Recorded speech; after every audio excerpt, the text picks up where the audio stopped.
And now I'm pleased to welcome the first keynote speaker for NAGW 2015, Rachel Andrew, who was kind enough to hop across the pond to be here with us today. Rachel is the founder and managing director of the UK-based software company edgeofmyseat.com, whose flagship project is Perch CMS. She has more than 16 years of web development experience and is a successful author of numerous articles in 2 self-published books, The Profitable Side of Project Handbook and CSS3 Layout Modules, now in its 2nd edition. So please join me in welcoming to the stage Rachel Andrew.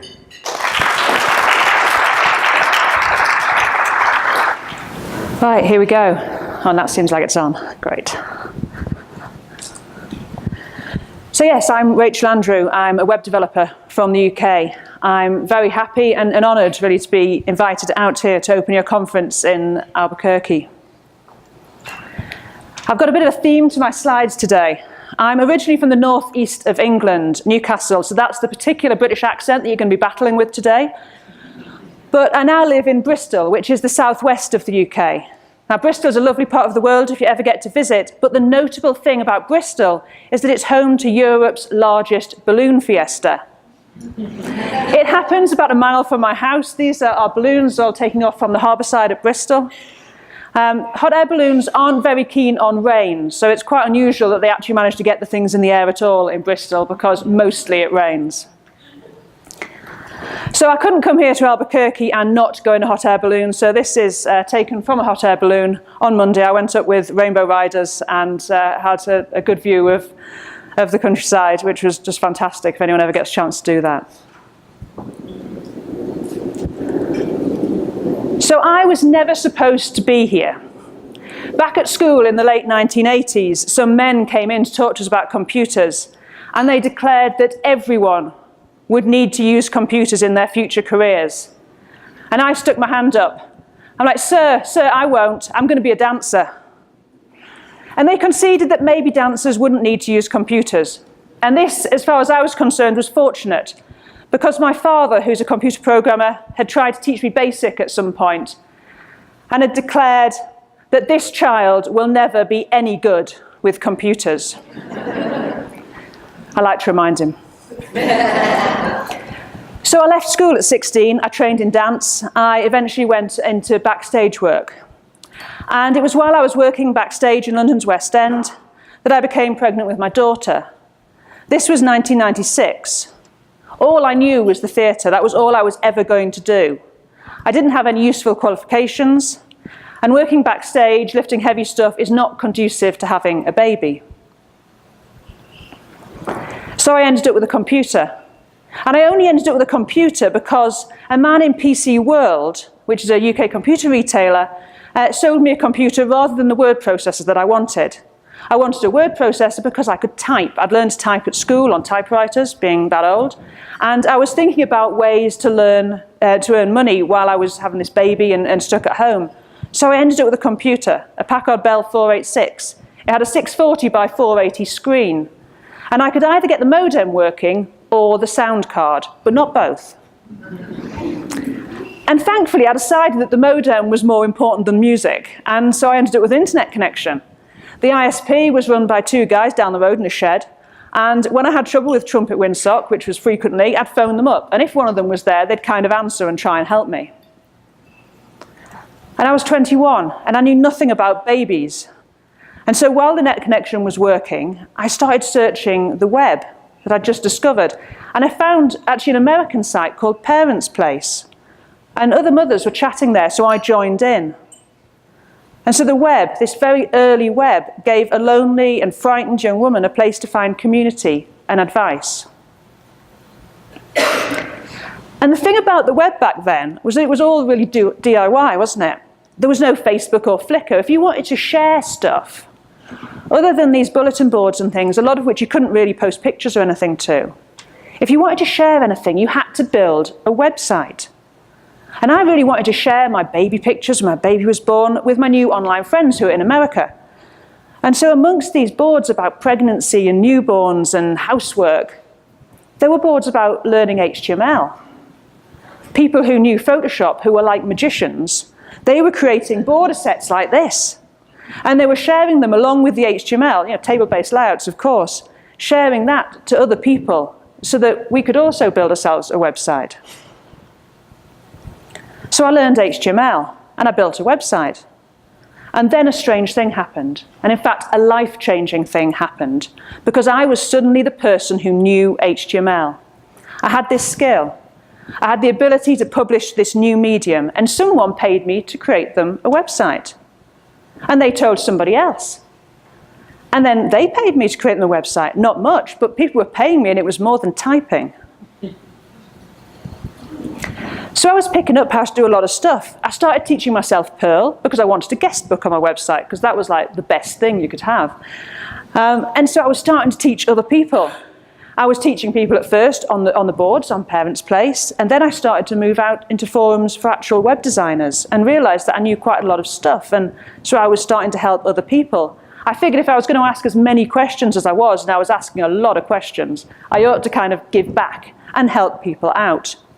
And that was how things worked. It was a fledgling industry of people figuring stuff out with the help of people who figured it out yesterday, and then they were helping the people who were a few days behind. So my marriage to my daughter's father broke up in early 2000, and I needed a bit more than these odd bits of freelance work that I was getting. And I managed to blag my way into a job in a .com company, heading up a technical team.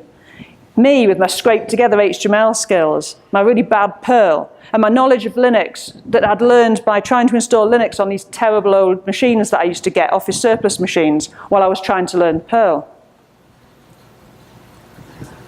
So the web, something that hadn't existed when I was at school, it gave me this new career, and it did that because it was accessible. And it did that because of this amazing culture that we've got of sharing what we know. So I predate CSS, really. And when I started, it was all font tags and nested tables. But I really quickly jumped on the CSS bandwagon when CSS became a thing. Mostly because, like everyone at the time, it was just really cool that you could declare your fonts in one file, and then you didn't have to pick through your site and change them, and you didn't end up with one page looking completely different to the other because you'd just changed your mind halfway through. So that was great. We won that argument with CSS quite quickly. And by 2000, we were already talking about CSS for layout. And it was around this time that I started to learn about web standards. And the idea of a standardized web, instead of this status quo of building two websites, one for Netscape and one for IE. And I wonder if anyone recognizes this bit of code. It's not shown up very well on the screen, but this is the Netscape Resize Fix.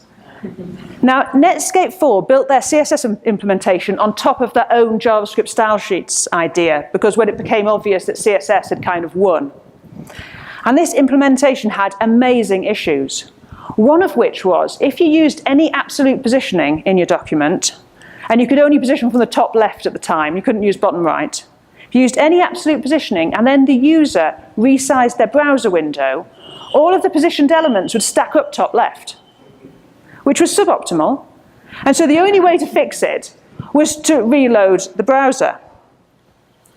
So enter the Netscape Resize Fix. That particular code was included in Dreamweaver. There was other code out there. You applied the resize fix, and if a user resized the browser window, the code would reload the website. Now, I'd like to ask this question of all audiences. Who here actually developed a site that had to work in Netscape 4? Hands up. Yeah, you see, you people, you're my people. We can compare scars later. So CSS for layout was pretty hard work back then. And we had some reference points of, there's a very few sites out there. This is glitch.com, and this stuff's still online. There was the Noodle Instant box lessons. And again, these are just people who'd worked this stuff out, passing on their knowledge to those of us who were just realizing how it all worked. In turn, I was building examples, and I was telling people how it worked. Mainly to people by this point on the Dreamweaver forums, who would then turn around and tell me I was a fool, and that no one would ever build websites like this. But I persisted. And I actually started my own business in September 2001. This is our first website, missing a few graphics when I grabbed it off the Internet Archive. But it was a CSS layout, looking like all of the CSS layouts did at the time, because we could do so very little. Essentially what we would do is create a big margin and absolutely position our sidebars into it. Internet Explorer 6 had just been released. It was released in the August of '01. Now, web developers love to complain about IE6, but for those of us who just lived through the browser wars, we celebrated its arrival.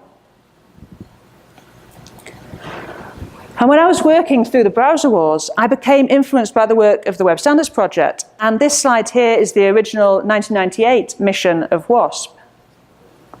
And because I was someone who wanted to do new things, I was having to do this thing where you built two sites and detected whether the user had IE or Netscape and went to the right site. So the mission of WASP really made sense to me because I thought this was crazy. I'm building these two sites every time, repeating all my content. So initially, the Web Standards Project was set up to encourage browser vendors to work together.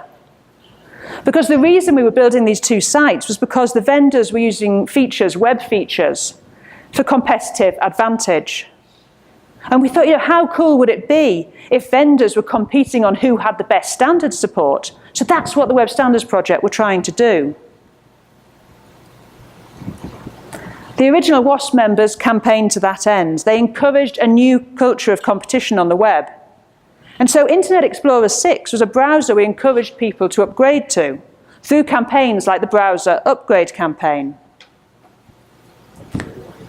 So this is the page, and this is all still live on the archive of the WASP site. It's a page that people were redirected to, or saw a message linking to if they were using a version 4 browser, so Netscape 4, IE4. It says, IE6 for Windows delivers fine support for HTML4, CSS1, and other important DOE3C standards. So we encouraged people to IE6 because it moved the web forward. And this marked a change in the direction of WASP to campaign amongst ordinary web developers and not just to browser vendors, because they'd kind of got the message through to the vendors at that point. And influenced by the WASP, I was writing about standards, and I was eventually invited to become part of WASP. And it was while they were moving into this educational role, they saw the work I was doing writing about Dreamweaver and how to support standards in Dreamweaver, and asked me and Drew McClellan to come on board and be the Dreamweaver task force. We didn't get any shiny cape or anything, unfortunately, but it was, that was why we were brought in. And so we worked with Macromedia and helped them to bring standards into Dreamweaver. So IE6 made CSS for layout possible for the mainstream. And so it was welcomed as this browser that supported standards, but obviously it wasn't perfect, and we all know the problems of IE6 now. And as developers, we were increasingly finding that our job was as a browser bugs expert. The IE team appeared to be done. No new browser was under development. And so as the sites we wanted to develop became ever more complex, we increasingly became experts in browser bug wrangling. That was the art of the front-end developer. It was mostly in knowing how to cope with browser issues, and that's really why we were paid. And at the time, anyone with a spare weekend could learn basic HTML and CSS. There wasn't a huge amount to learn. What took experience was knowing, which combination of things would cause half of your content to disappear in IE6. So I'm not going to carry on to give a history of what happened next, because I think we're getting into a point at which a lot of us have worked through. But we managed to escape that IE6 monoculture with the appearance of Firefox and the revitalization of the IE team. And I think we also, with WASP, instilled a reasonable understanding of standards and why they were important amongst professional designers and developers. And by 2013, the WASP decided to close its doors. And this quote here is from the goodbye post on the WASP blog. So what does this actually mean for the modern web? Standard things are pretty much implemented in the standard way by our browsers. We don't need to build two sites, or a lot of the time fork our code to get around issues. That doesn't mean, of course, that all browsers are equal. Some browsers have obviously got support more quickly for certain parts of the spec, certain modules of the CSS spec, but detecting a lack of features is far easier than dealing with buggy support for features. Innovation is happening through the standards process, and that's what we asked for. Many of our most exciting new specs have started out with a browser vendor. We're also seeing companies such as Adobe contributing specs, CSS specs, and those are making their way through the standards process. And they're then being worked on by representatives of other browser vendors. We don't see show-stopping browser bugs very often. So what do we do now? If standard things work in a standard way, then is developing for the web getting really easy? I mean, could anybody do it? Will a professional front-end developer find themselves without a job? You know, are we even needed? And I think that to some extent, the sort of growth of tools and processes and frameworks is a reaction to this changing landscape. Because we want front-end development to be taken seriously. We want to be seen as engineers. It might be HTML, CSS, and JavaScript, but it's still a development. And so we're using OO principles, we're creating frameworks and tooling and preprocessors and all this stuff. And we're taking a bit of a step back from the real languages of the web, the simple languages of the web, the languages that let someone like me, someone who is no good with computers, start building for the web. I see beginner-level tutorials that require the installation of a huge tool chain before any code can be written. You know, do we need this? We're abstracting all the things. And I'm not quite sure what caused me to tweet this. Obviously, something had made me cross. But if you look closely at the tweet, it got a huge number of retweets and favorites, so I guess I'm not the only person who is feeling this way. Because the thing is, while we're busily creating these abstractions, while we're avoiding working directly with our core languages, those languages are becoming ever more useful, descriptive, and elegant. HTML5 now allows us to move away from wrapping everything in a div element, perhaps with a class or ID. Instead, we can mark things up semantically and descriptively, replacing meaningless containers with structural markup. We don't need plugins for audio and video. I mean, how fantastic is that? HTML5 video even includes closed captioning. We can add timed subtitle tracks using WebVTT to our videos. We can create forms that validate our data, just using browser features. You know, if you put color in a form, type it as color in your form field, a native color picker will launch in a lot of browsers. That's amazing. That's something we would have had to build a few years ago. And where CSS is concerned, we've got selectors that can accurately target elements in our document based on their position in the document tree. Level 3 selectors spec, fully supported in modern browsers. That's from Can I Use? And the level 4 spec includes all sorts of magical features. Time-dimensional pseudo-classes, which sadly don't involve any time travel. But if you remember those WebVTT caption tracks, in the future we'll be able to style those based on timing. So you could fade a caption in or out.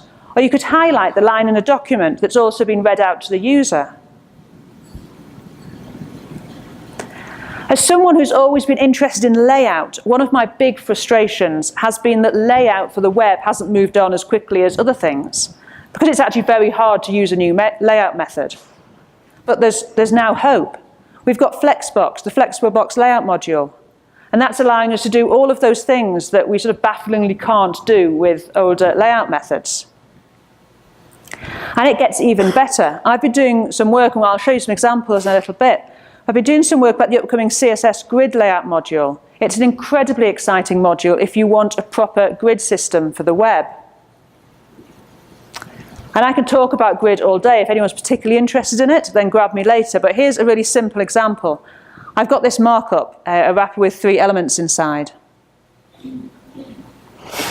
I set each element up as a grid area and give it a name, whatever I like. I can then declare a grid on wrapper, define the grid of columns and rows, and then place my areas with grid template areas in a method that gets described as this ASCII art syntax for layout.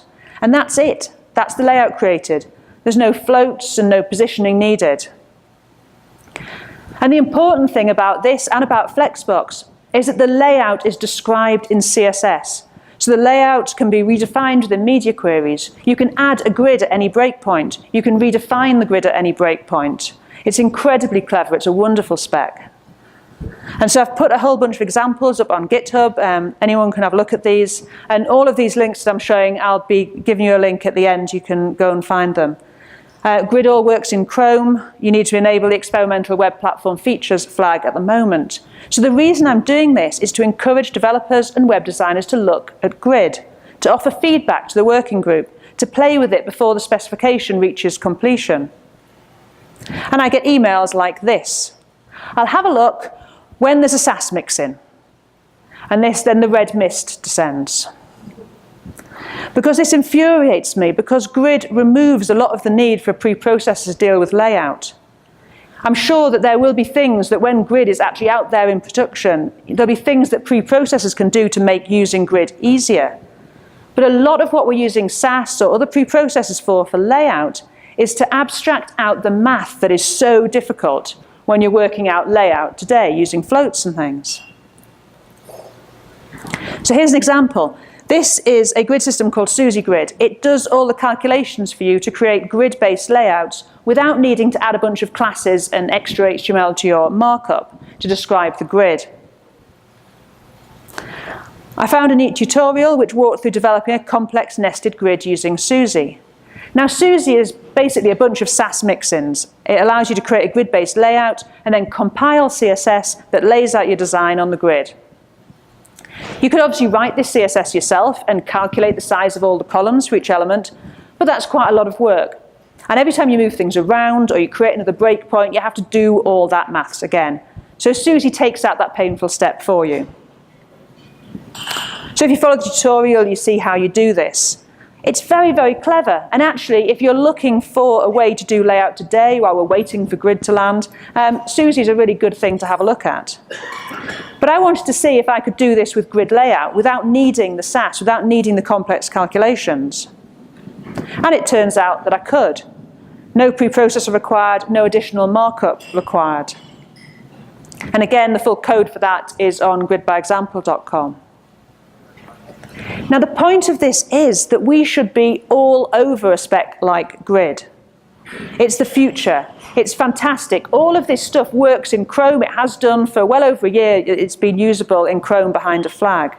It's there to try and post feedback on, and people are not. The working group are finding it really, really difficult to get real-world developers and designers to pass any comment on specs like Grid. The working group put out a last call for comments last week. You know, the last chance for people to offer feedback before the spec's finished. And I've kind of got a theory about this from talking to people, because I've been going around and talking about Grid to various conferences. Our languages are evolving. They're becoming more comprehensive, more elegant, more fully featured. And we're not beating down the door of browser vendors and the CSS working groups, submitting feedback and logging bugs, because we're leaning on frameworks and abstractions and settling for the tools that we have. If we allow a framework to worry about our grid, we don't constantly bash our heads against the fact that our existing layout tools of floats, positioning, and display table are absolutely terrible. We aren't demanding more. We're settling for masking the issues. And if we don't engage with the actual specifications, the actual issues, we don't contribute. We're not putting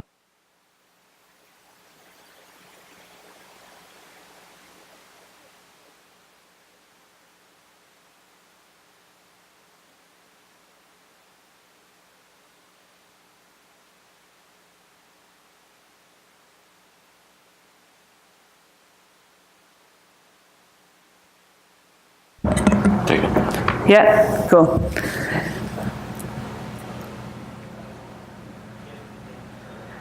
So our sheer frustration it drove us to petition browser vendors. It drove huge adoption of projects such as the browser upgrade campaign that we looked at before. We were really, really fed up, and we used our skills to move things forward rather than just coping with the status quo. So my concern about all these tools and abstractions that we have isn't that they can be used to create terrible websites. They can, but you can create a terrible website with vanilla HTML and CSS. My biggest fear is that because we have these abstractions, we aren't pushing for better native solutions. And I also think that by taking a step back from our core languages, we essentially pass the buck where certain elements of our work is concerned. Now that might be in terms of our creativity. Instead of solving problems, we're just tweaking Bootstrap. Or it might be in terms of technical decisions, saying, well, I'm using Bootstrap, so I had to add all these classes. Or, well, I'm using this framework, so yeah, I know the source order isn't ideal for accessibility, but that's just what the framework needs. We're using these compromises, in order to be able to use some plugin. And I'm not saying that those compromises are always wrong. I live in the real world. I run a small business. I have to ship things. But I think compromises should be a new decision for every project. It shouldn't be a case of this is what we always do. And there's a lot of sense in standardizing on certain tools in your business or in the projects you work on and building up good knowledge in how best to use them. But that shouldn't be at the expense of everyone first learning the core skills, first knowing HTML, CSS, and JavaScript, being capable of sitting down with a text editor and building a site. So don't learn jQuery instead of JavaScript, Sass instead of CSS, Bootstrap's grid system instead of the fundamentals of layout for the web using our existing tools.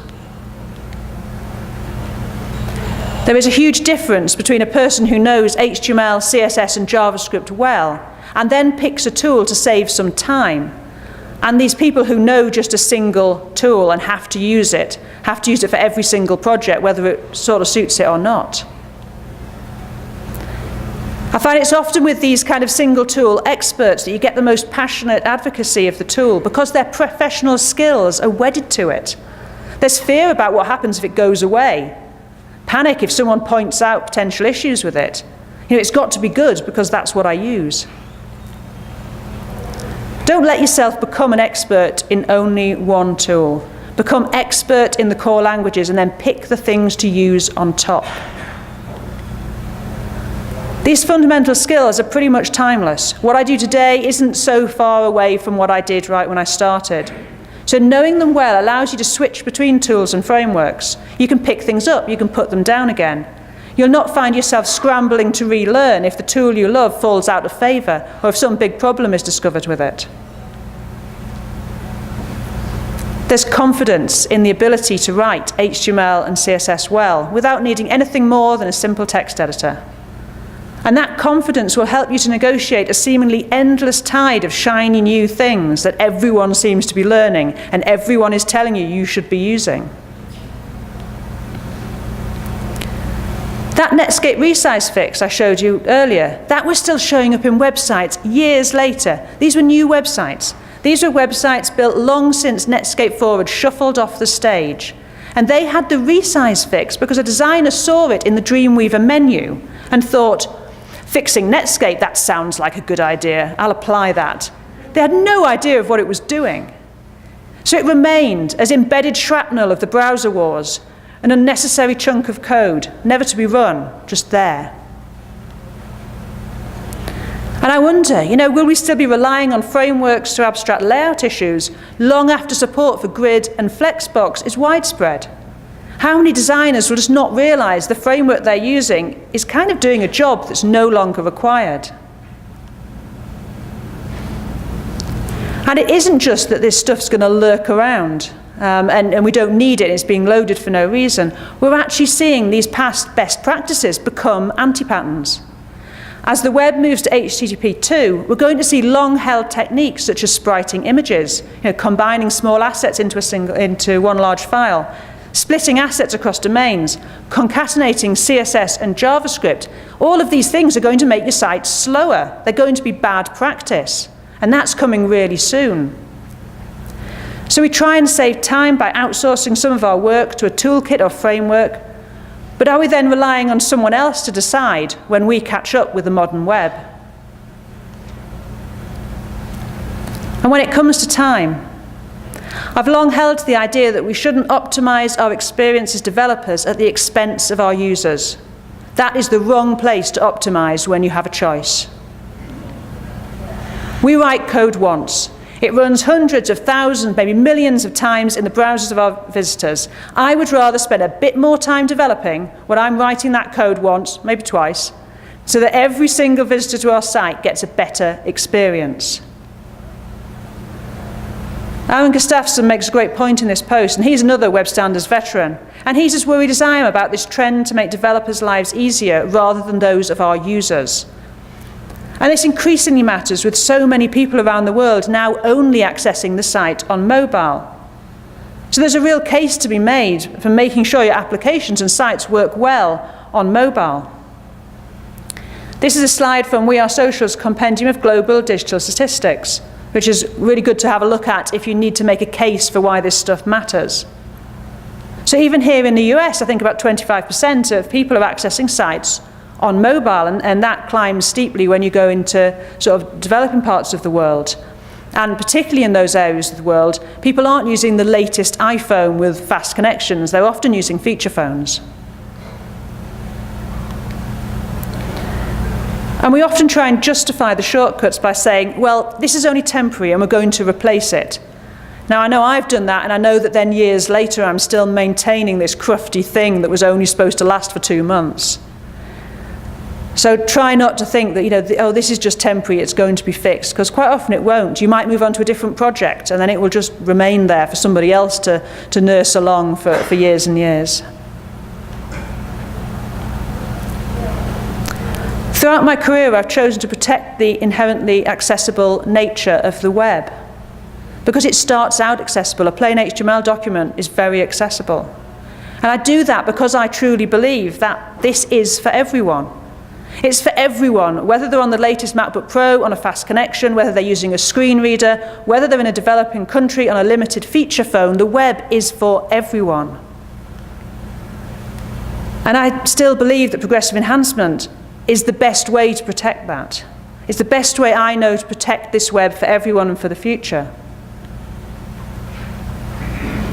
This quote is from the BBC Future Media Standards and Guidelines. They state that the core experience of every document should not require JavaScript or even CSS to function. So that's where we start with progressive enhancement. We create well-structured HTML, and then we layer on the experience for those users and those user agents that can support it. But progressive enhancement doesn't just need to happen from the point at which a user loads the page. It can be right at the heart of all our processes, right through the stack.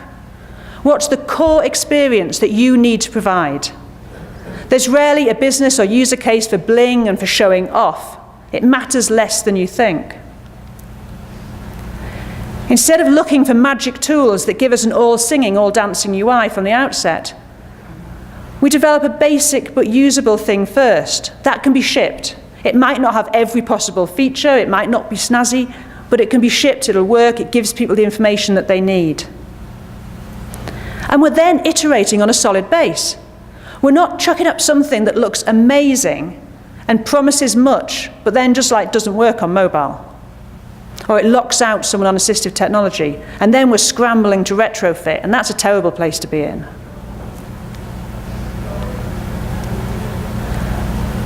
And what about those third-party plugins and frameworks? Where do they fit in? There's a lot of really great stuff out there written by very clever people. And we shouldn't just say, well, I'm not using it because it might cause a problem. How do we sensibly combine this stuff with our work? And I'm sure most people here understand this idea of not invented here syndrome. The idea that programmers will reject any solution that hasn't been developed in-house. You get accused of reinventing the wheel. And sometimes that's true. There seems to be some odd thing, in fact, that the less I know about a subject, the far more likely I am to write my own terrible code to solve the problem rather than using somebody else's. And I think it is very easy to fall into this not invented here syndrome. So you do have to ask yourself if your objection isn't purely because you didn't write it. However, there's a flip side to this. We can end up so reliant on third-party solutions that we stop innovating. We stop thinking creatively around our problems. Instead, we just reach for the nearest plugin or add-on that seems to do kind of more or less what we need. And sometimes you do need to save that time. So perhaps you find some framework or plugin and it kind of fits the bill, and you think, well, we can use this for now, maybe we'll need to replace it later. And if you're working from a progressively enhanced core experience, that might be a decent thing to do. So what you want to avoid doing is making that shortcut a dependency. Avoid basing chunks of your site or app on something you intend to remove or might need to remove later. Applying the dependency inversion principle works really well here. The first of these two principles is most relevant to us here on the front end. High-level modules should not depend on low-level modules. Both should depend on abstractions. And the SUSE grid I showed you earlier, that's a reasonable example of a front-end shortcut that doesn't create a dependency. We don't need to add anything to our markup or our content to use SUSE. We end up with CSS when we use SUSE, so we can remove the SUSE and even the Sass part of the tool chain, and we end up with a semantically marked up document and some CSS, just as if we'd written it ourselves, really. And a progressively enhanced approach is an example of dependency inversion in as much as it can apply to front-end development. So we might have a JavaScript implementation that hijacks regular HTML5 video, a static map hijacked by a draggable and zoomable map, a form interface that allows you to save and add another that has an AJAX save implementation. You might order items by way of adding a value to a form that then turns into a drag and drop with JavaScript. All of these can be removed or re-implemented on top of the basic HTML and CSS. And I'm a business owner, and I know as well as anyone that when pushed for time, it's tempting to do whatever the quickest thing is. If it can't be perfect, why should I bother? But any steps that you take towards progressive enhancement are going to be beneficial. Jason Garber wrote some excellent and sensible posts about the practical application of progressive enhancement. This understanding that what we do is on a continuum. It's not only terrible or perfect. There are things in between, and we can be working towards perfect. And no, we'll probably never get there, but we can do the best that we can. So if your site doesn't load because of some JavaScript library not loading and blocking it, who misses out and what do they lose? And especially for the people sat in this room, you're building sites that can change lives. You give people access to information. You might be helping a young person find a college course that gives them the first step on the ladder, gets them into the career they want to be in. You might be helping someone who really is in a state of panic trying to find information, health information for their baby. This is important stuff. It's real stuff. It shouldn't be blocked by dodgy JavaScript libraries.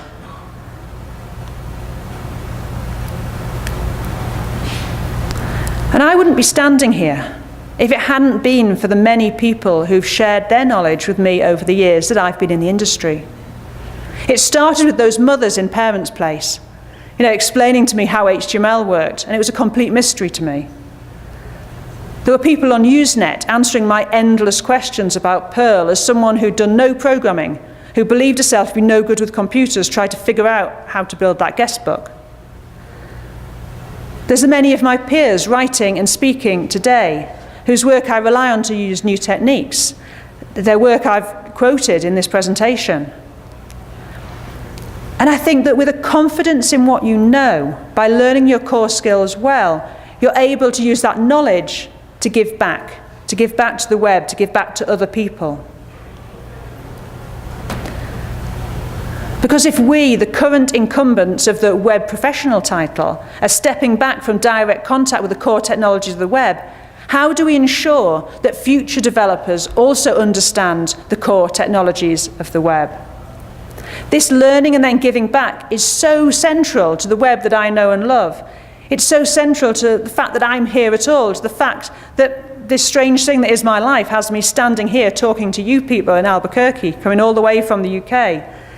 That's totally because of this culture of giving back. And it's something that every single one of us can do. Even if you're here and you're a new developer, even if you've only been doing this for a year, you've been sent out to your first conference, there's going to be someone 6 months in that you can help.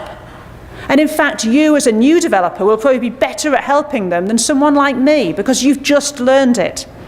And you've learned it today, and you can pass on the modern techniques that you've learned. Getting started when I did, it's completely different now. And so people who've just learned something can then pass that on to the next person down the line, just as I did. And the other thing is, you learn an awful lot by teaching. think every time I write a new tutorial or I put together a technical conference talk, I learn something. There's so much of what we do that is kind of just knowledge that you have because it worked and you've sort of understood it. And then when you teach it, you realize there's a kind of gap in your knowledge. You say, well, why does that work like that? And so then you go back to the specs, you go back to some tutorials, and you backfill your knowledge and you enhance it. So every time I write something, I learn something. Every time I teach someone, I learn something. There's something about teaching other people that really helps you to clarify and fill up the gaps in your own knowledge. So I think teaching is so important for your own development, and that's the wonderful thing about it. And the other important way of giving back is to actually contribute to the standards that make up the web. At the end of August, I was at the W3C CSS Working Group face-to-face meeting in Paris. Now, I'm not a working group member, I'm not part of the W3C. I'd actually been invited as an observer because I've been doing all this work with the grid layout spec. And that spec is nearing completion, so they asked me along as someone who knew about it. So CSS working group meetings are mostly full of browser vendors. Now, this is good, that's what we asked for. Back in the day with Web Standards Project, we wanted all the browser vendors to get in a room and discuss the specifications, and that is what happens. Specifications are discussed by implementers from all of the different browsers. But what's missing from those meetings a lot of the time, apart from a few invited experts and the odd observer, is the voice of authors. Now, authors, that's the term that the working groups use for people who write HTML and CSS. That's people like us. If you build a website, the CSS working group will call you an author. So at the meeting, various points would be discussed and things would be being debated, and I was sitting kind of in the back row as an observer and making notes. And then the question would be raised, what do authors think? And then I'd be in this very strange position of all of the browser vendors looking at me as some sort of representative of all authors. Now, it obviously isn't possible for, and it's not wanted for hordes of people to show up at working group meetings. That would be unhelpful. But that actually isn't necessary, because when they ask this question, they're not just asking the odd person who happens to be in the meeting. What they're doing is searching the web. They're finding out what people are saying about that technology. That's how they're finding out what authors think. A quick search of the web will show what people are saying about anything that they're discussing. So it's kind of important to actually get your thoughts out there. And first, I think you need to get a bit of an idea about how the modern standards process works, because when I talk to people about this, I think people have got quite an old-fashioned understanding of how standards work. A bit more of a thinking that it's a bit like it was in the old days, where things were a bit handed down to us from on high. This post here is from Spec Writer Fantasy, and it explains how the specifications move through the process of becoming a W3C recommendation, which is kind of a completed spec. And there's also some really helpful information in there about where standards come from, including examples of specs that came from implementers, came from browser vendors, specs that actually came out of the community that people were asking for, and other things that are created actually by the working groups because they see a need, they see that people are trying to do something or trying to fix a problem, and they develop a spec that will solve it. So it's really important for us to offer feedback on these specs, because if we don't, then the people at those meetings want to produce stuff that is useful to us, but they're having to filter it. They're having to sort of reflect our needs, and often they're not people who build websites. So it's really important that we get our points across and make our voice heard. And you have to do that while the specifications are in draft. Because quite often people will look at completed specs, specs that are shipped in browsers, and then they'll say, this is terrible, this doesn't work. But it's impossible to change it. Once it's out there in a browser, people have built websites with it, they're in production, you cannot change it. It will be there forever, just about. So browsers are implementing stuff in experimental ways. They've been doing it with prefixes. Typically these days, experiments are happening behind the experimental web platform features flags, but the work is there. With Grid, as I showed you, the work is all there. In Chrome or in Opera, you can switch the flag and you can play around with it. It's all there. Before it goes into production, you need to play around with it and you need to comment. And this is a quick example. Here's an example of how me, a regular web developer, influenced a little bit the standards process when we were talking about grid. So grid layout's currently at this last call for comments. Now, I've been playing around with this spec since the early implementation that was in IE 10. The spec was actually developed by Microsoft, and there's an earlier and different implementation in IE 10, and it's sort of moved on since then. But I've been playing around with it for quite a while. And in many of my examples on the site that I mentioned, Grid by Example, I've been working around a problem. In the example I showed earlier, I created a track of my grid to use as a gutter between the content and sidebar. Now, it's not too bad, but if you start to look at more complex grids, we have to specify column and gutter tracks and then work around them. So I believed that grid needed gutters, much like multi-column layout has got a column gap. And I made my case to the CSS working group via the mailing list. And gutters were added, but to level 2 of the specification. And now that's something, but I've got no idea when level 2 will get completed, because I think things will probably stop for a while with this spec once we get out of level 1. So I carried on talking about it. And I was actually doing a presentation about grid in Amsterdam, and one of the spec authors was there. So I was able to kind of chase her around Amsterdam and tell her why we needed gutters. And she added them. So we've ended up with grid row gap and grid column gap in level 1 of the spec. And that was really just due to me chasing her around and also encouraging other people to then comment and say, yes, I think we need these gutters. So my complex grid can be much simplified with the grid column gap and grid row gap properties, which again will work very much like the gaps in multi-column layout. It will make simple grids much more simple. We'll not be constantly working around tracks that we never want to put content into. So if you're interested in that, I've got a post on the subject that just explains it in a lot more detail. Now, it has to be said that specifications aren't going to be changed because somebody says, I don't like that. In the same way that software is not going to be changed because you make vague complaints on Twitter. But with any software development, and that's really what the specification development is, if you can put together a use case, if you can explain what the issue is, if you can explain how maybe it's going to be an accessibility problem, or it's just going to be a problem for people developing stuff, it's going to be a problem as you teach people, you'll find that the working groups are very, very interested because not very many people are actually giving this feedback. A good place to start, all specifications that are currently being drafted detail where issues are logged.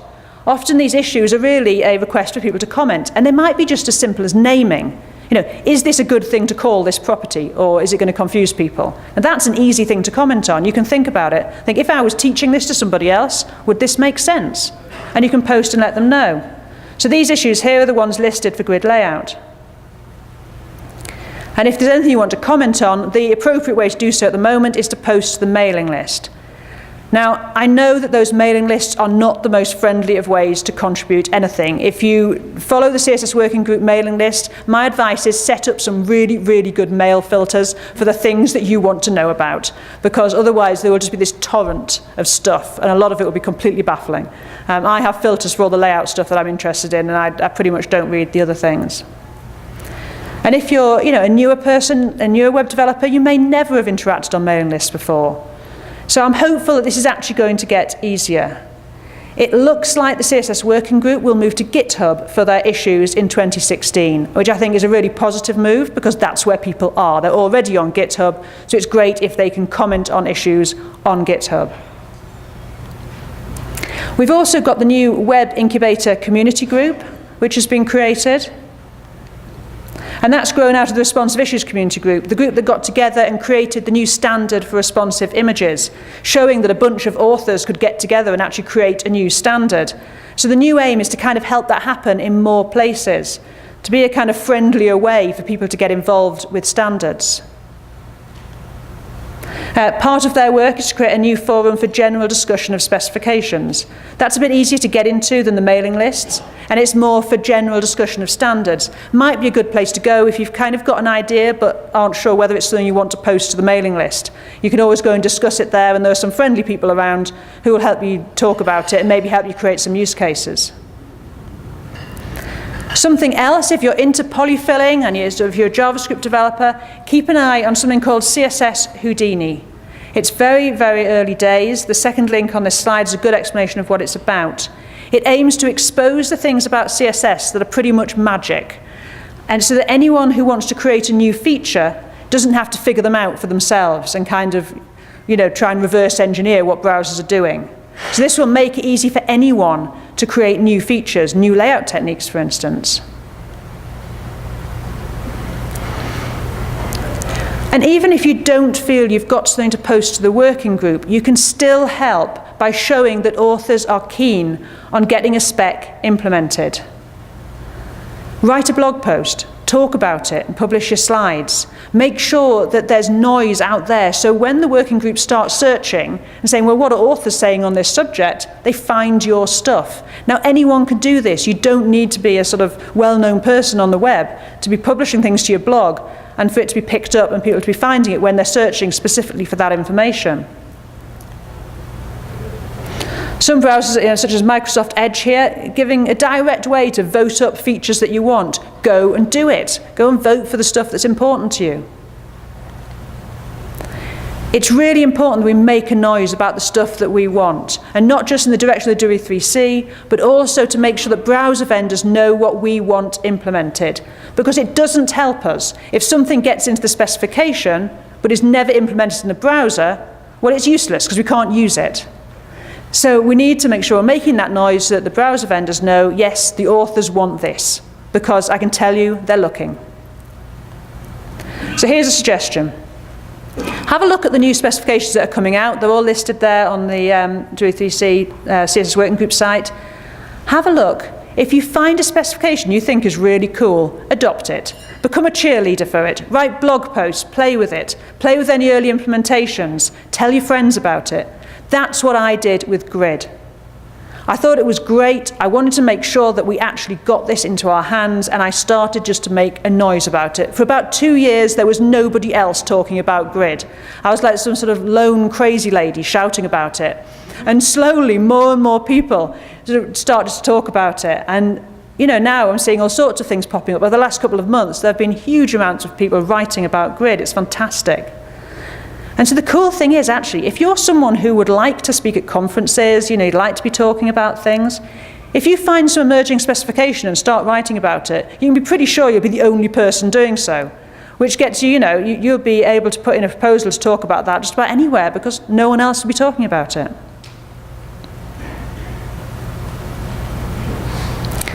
So a few final thoughts.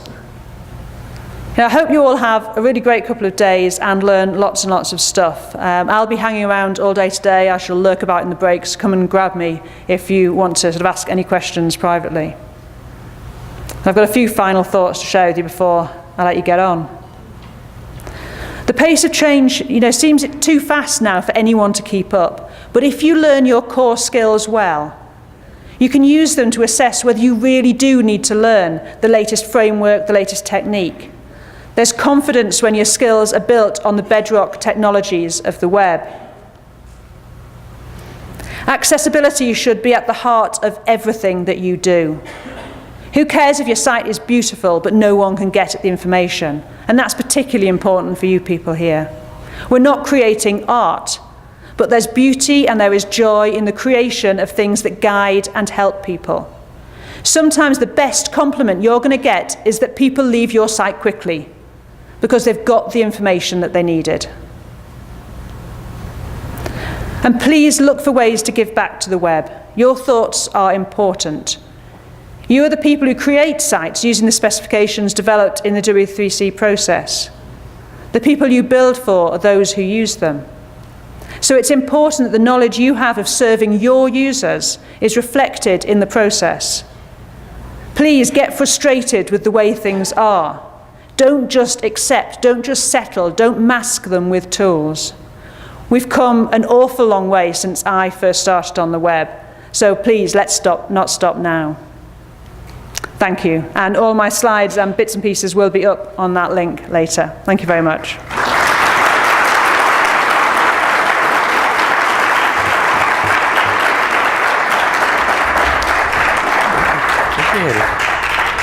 Thank you, Rachel. We do it if you want to stay out. It's okay. I'm running away now. We've got time to take a few questions now, Okay, so yes, go. if you could just raise your hand, and we'll have somebody come around with the microphone so we can hear you. Anybody? There's one there. There we Oh, go. I need to get near this one. Yeah, tighter. sure.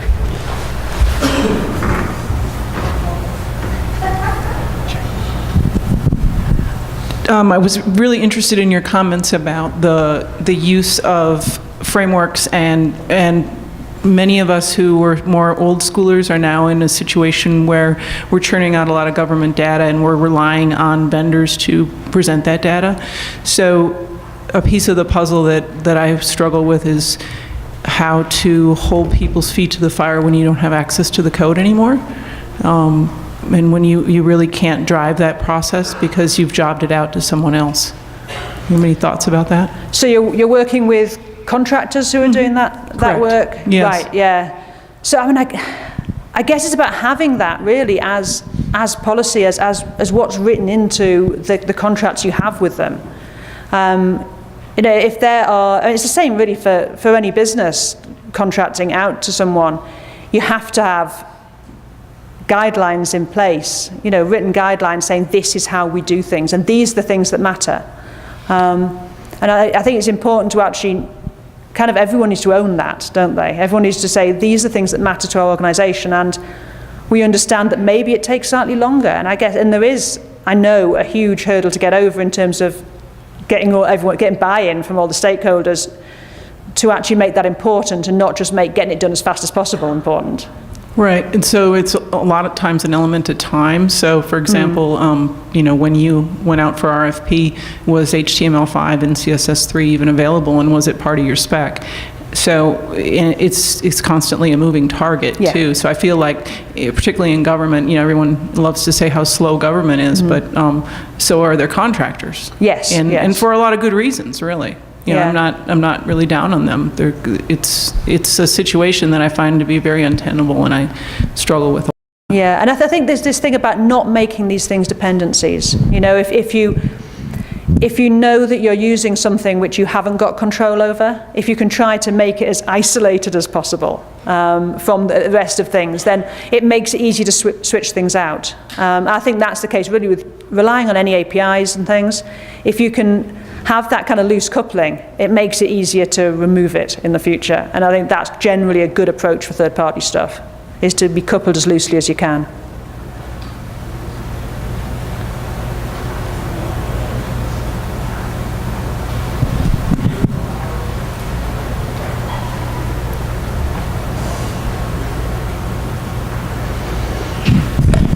Hi, why did you go into developing your own CMS, Perch?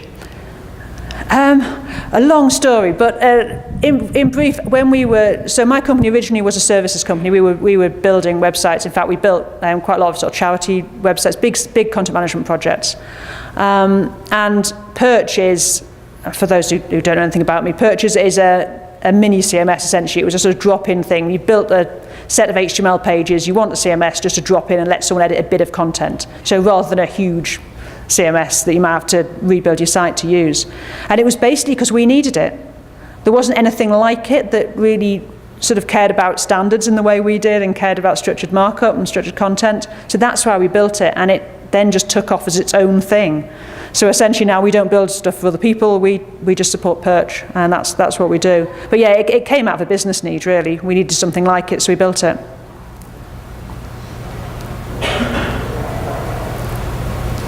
Oh, someone's there.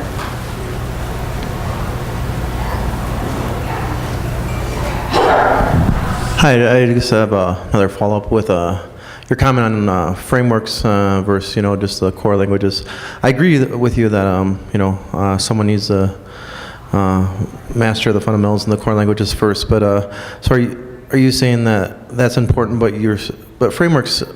My question really is, would not you agree they're important once you know the core languages for speed of development, and I guess you would say cross-browser compatibility that's been proven and tested. I mean, that was kind of the whole. I remember when Java came out, I used to be a Java programmer, and everyone would say, you know, compile once, run anywhere, kind of thing. And because, you know, so these frameworks, like many of them, and that's why jQuery is popular, because it is said to work on any browser, you know, and whatnot. But they provide a speed of development and reliability. So my question is, are you saying that frameworks are okay as long as you first master the core language? Yeah, absolutely. I mean, it really is a case that if you've got those core skills. I mean, for instance, I didn't learn SAS for ages. It was around for an awful long time before I learned to use it because, well, I can write CSS and I didn't have a need. And then I was working on a project, there were a lot of developers working on it, and I could see that using SAS would actually help us to work as a team, because CSS is just terrible to work on with more than one person touching a style sheet ever. So it allowed us to kind of fragment out style sheets and things. And so at that point I was like, great, let's use SAS, that looks like a good thing. And the same with, you know, a lot of the JavaScript frameworks. And if you know the core skills, you can look at these things and say, will this speed things up, and also what kind of problems might it cause and how can we mitigate those? You can't do that if you haven't learned the core thing first. And that's what we're seeing quite a lot, is that people, instead of learning JavaScript, are learning some framework, and then they don't actually understand what kind of mess they're creating because they didn't start with JavaScript. So it's been in that position where you can say, you know, I understand the compromise we're making here. And there are always compromises, there are always trade-offs.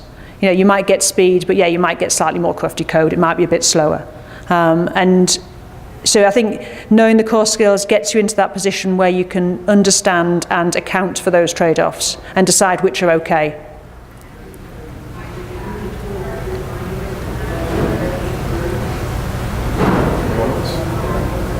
Come on, guys, and I know we're a loudmouth group.